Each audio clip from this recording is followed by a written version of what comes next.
go find Fremine at his camp!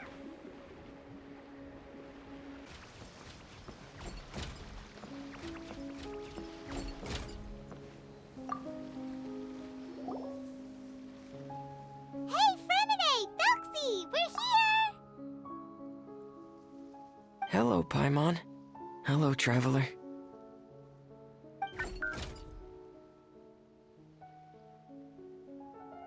Is the crown ready? Yes, we're just waiting for Zuria now. She hasn't arrived yet. Then let's wait for her a little while. Or actually, maybe we can go find her. It's not too far from here anyway. Didn't she say she just lives on the hill over there? Hey, traveler, Paimon. Oh, and speaking of... Found you two at long last. I'm so glad that you both are all right. Huh? Why are you here, Miss Delaroche? And what could have happened to us? What could have happened? That water imp Felxie, of course. After I gave you that commission the other day, I began to get worried and went asking about the boy that went missing. Oh, that? We've got it all figured out now. The boy you heard about was just Fremine. Even the missing fish was his fault. Don't worry, we'll help you get the fish back as soon as we're done with this job. Oh, sorry about that. I've been diving in the area recently. Huh? What, Fremine? Diving? No, that's not what happened at all. I've heard a completely different account. What I was told is that about a month ago, a child tied a bunch of heavy seashells onto his body and walked into this open stretch of water. He never came back. What could that be if not that water imp's work? Are you sure? 100% sure. I've confirmed the account with several veteran fishermen I know. The child was only 8 years old. His name was Lescaut. Lescaut d'Estray. Wait, Lescaut d'Estray? Yeah, that's the name. They say the family took on the name after moving to the city from a place called Stray. Anyway, his mother is a pretty famous art dealer, while his father passed away from an accident many years ago. Well, naturally, his mother was devastated by the incident and fell terribly ill. It's said that she left the court of Fontaine, and no one knows where she's gone. It can't be, right? Lescaut d'Estray? Zuria d'Estray? It must be some sort of a coincidence? I'm sorry, miss. We've got to go check on something right now. Oh, I see. Well, you go on ahead. I just came to make sure that you're both all right. I'll head back then. Please remember to take care.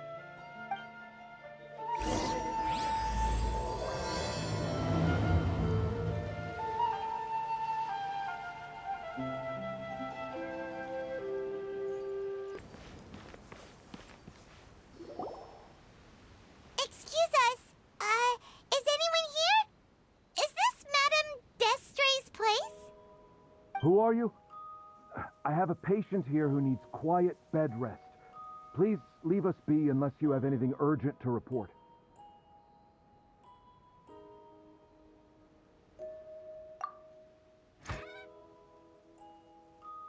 This is the residence of Zuria d'Estray, and I am Jala Khan, her family doctor. What did you mean by your question just now? Who else could be my patient? Your patient should be Zuria's son, right? She told us herself that her son had contracted loneliness syndrome. No, you're right. Young Master Lescaut did have that illness once upon a time, but well, the young master's no longer with us. And now the Madame has come down with the same illness. Are you her friends, by any chance? Oh, so when she had requested time to go out over the past few days, it was so she could spend them with you. So, if I'm understanding this right, the one who's suffering from uncontrollable delusions is the Madame herself? She believes her son is still alive? That is correct. When the young master disappeared, she was organizing an art exhibit that she had specifically prepared for him. But since she had to leave the house, she was unable to see her son one last time. That might have been the trigger for her regret. Or perhaps the family's fall into loneliness and grief was inevitable as soon as the old master passed away. First the son, and then the mother.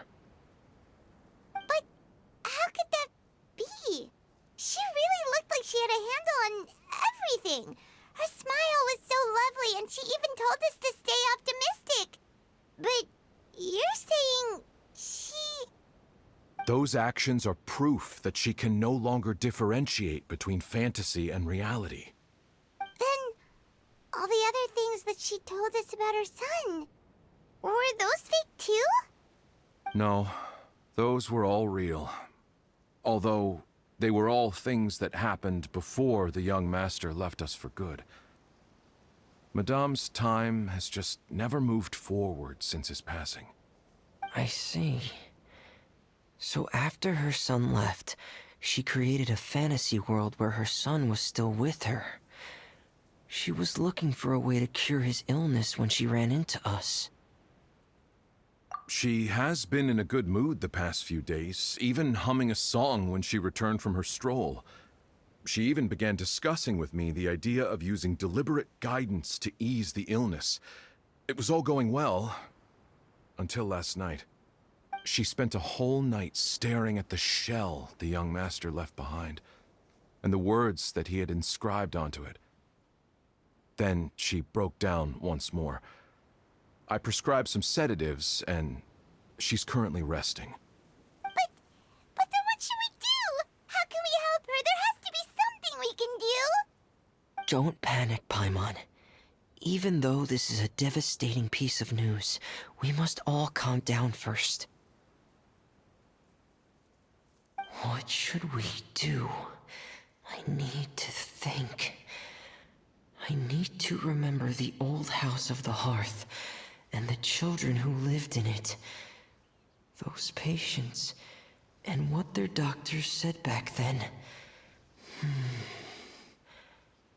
What if... Dr. Jalacan, have you seen a picture book? The Madame should have brought it back with her.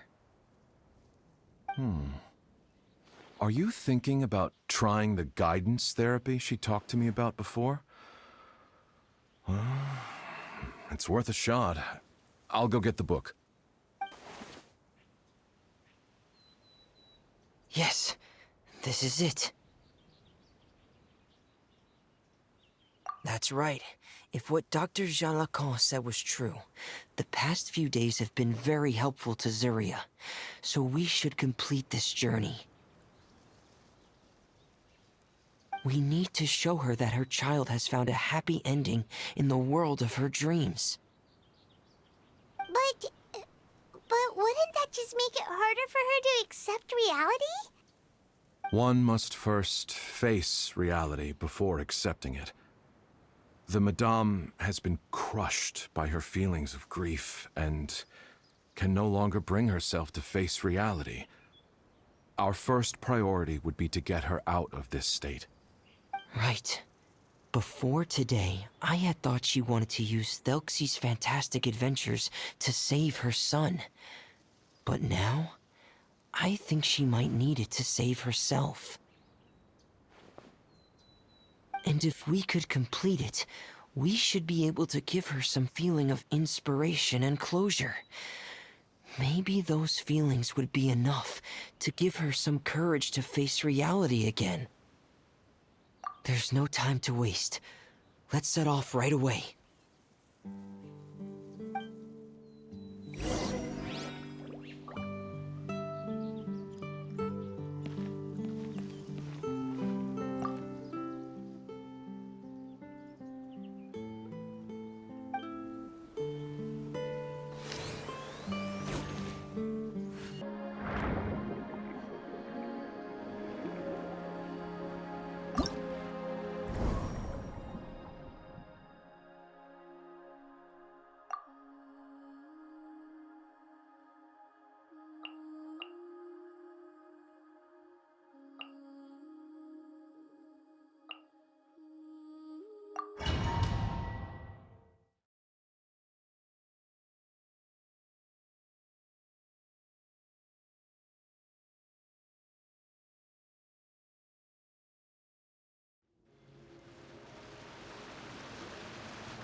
again.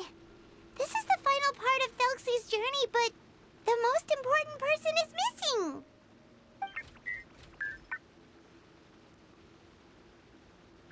Everyone, please don't be so down and gloomy. Remember what she told us? If we were to feel troubled, the patient would become anxious as well. You're right. Paimon needs to smile. If we have to give something to Zuria, it should be our smiles. We have to keep smiling as we finish this adventure. And then she'll be able to recover, right, everyone? Yeah, I'm sure she will. Oh! Be careful, brave adventurers! Here come the evil monsters that stole the crown! Prepare! The deep-sea Cyclops! Let's beat them up!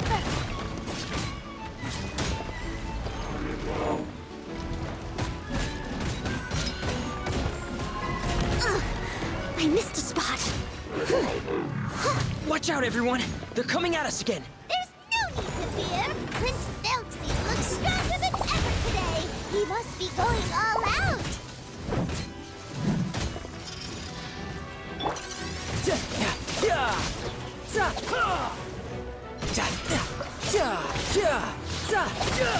Shouldn't let your guard down.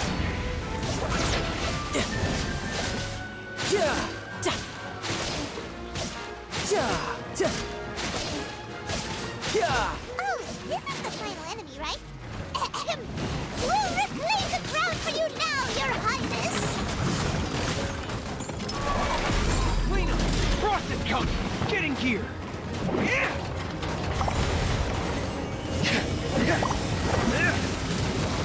Frost is coming. Time to clean up.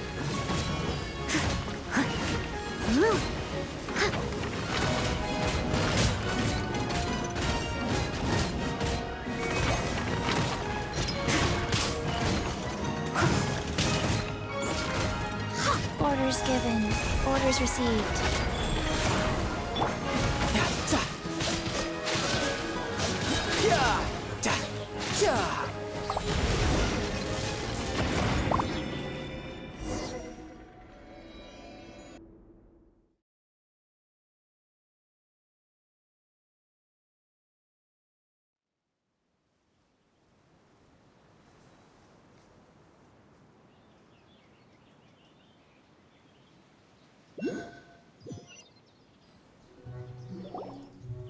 I'm sorry. I have to go. I made a promise to my friends, and I'm already very late. But, Madame, you're still... Don't try to stop me. Today's the most important day for treating Thelxie. We'll use the guidance method. Didn't you also say that you'd think it'd work? I'm not trying to stop you, Madame. It's just... Could you tell me the name of your child? Dr. Jalacan, how can you forget the name of your own patient? His name is Thelxie. He's the prince of the kingdom of water imps. We will go today to reclaim his crown and attend his coronation ceremony. I see. Madame, please rest assured, everything is still on schedule. Your friends have already departed to find... Wait, look. They've already returned. Zuria! Zuria! We've retrieved the crown! Paimon, everyone, have you really? Yes, but the coronation ceremony still hasn't taken place, because we felt like you should be the one to preside over it. Wonderful, how wonderful! Thelxie, my child, are you hearing this? Everything you lost will now come back to you, and soon, very soon, you will never be lonely again.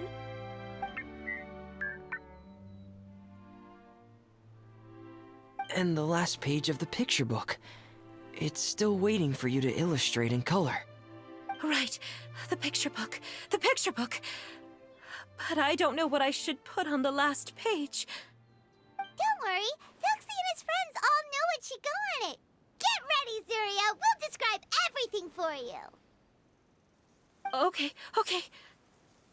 At last, Felxie and his friends were able to drive off the final invading monsters and achieve a dashing victory. Their success was complete, and the recovered crown resplendent. The water imps, finally returning to their homes, showered the prince with love and applause as he greeted them. They once again offered their precious shells to the prince and reconstructed the rainbow bridge of old.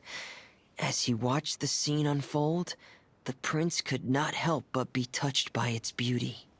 Moved by everyone's happiness, the prince stepped onto the rainbow bridge and took a good look at all the friends who had gone on the journey with him. There stood the traveler, Goddess Paimon, Fremine, and... Huh? Where's the last person? The prince looked frantically around, but could not find the person he wanted to see most. At that moment, the person suddenly appeared on the other side of the bridge. She walked towards him with a smile and slowly lifted her veil. The prince could not hold back his tears. He recognized then that the mysterious person that had been by his side the whole time was none other than his mother. Surya walked across the bridge and placed the crown above the prince's head. She smiled down upon him as she said, "My prince, my king, you shall never, ever need to feel lonely again." That's the end of the story, Surya. Thank you. Thank you all. I am so sorry, my child. Maman should have spent more time with you. Did you hear the story? You'll never have to feel lonely again.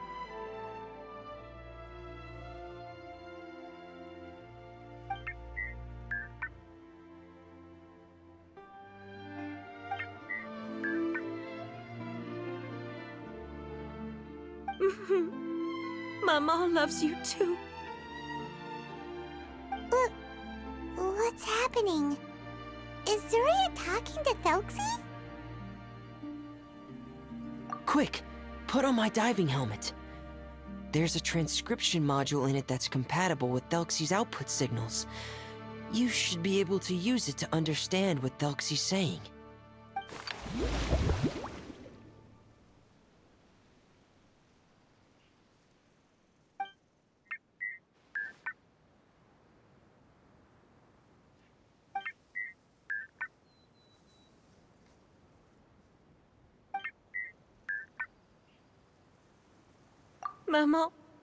Maman loves you too. But I love you more, Maman. What? Did you see something? Maman, I'm getting a little sleepy. If it's time for bed, can you hum a lullaby to me again? Of course, my dearest child. As long as you want to hear it, Mama will always hum for you.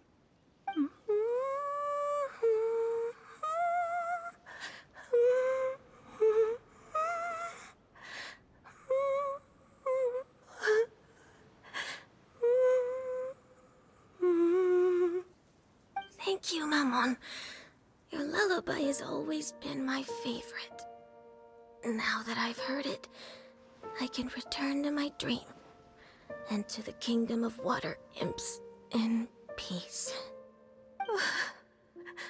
My poor darling. Please don't forget. I will always love you. My love is greater than the entire distance between here and the kingdom of water imps. I won't forget, Maman. And so is my love for you. Greater than the entire distance between here and the kingdom of water imps. Good night, Maman.